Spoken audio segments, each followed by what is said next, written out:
Hello everyone and welcome back to my channel. Today let's make some quick, easy and delicious pumpkin spice latte. Guys, it has been really cold here lately and this is a wonderful drink you can make for yourself just to unwind and just enjoy, a good latte. So here I'm adding some milk. Then I'm going in with my pumpkin puree, the rest of my spices, and some agave. Guys, you can also use sugar. Alright, so when this comes to a boil and set aside, you're going to also add some cardamom, and that is optional.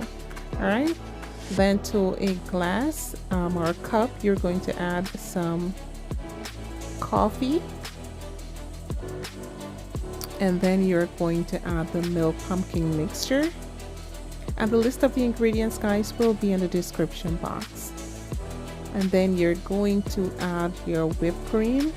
And you're going to dust the top with some, I did cinnamon sugar. And there it is, guys. Enjoy.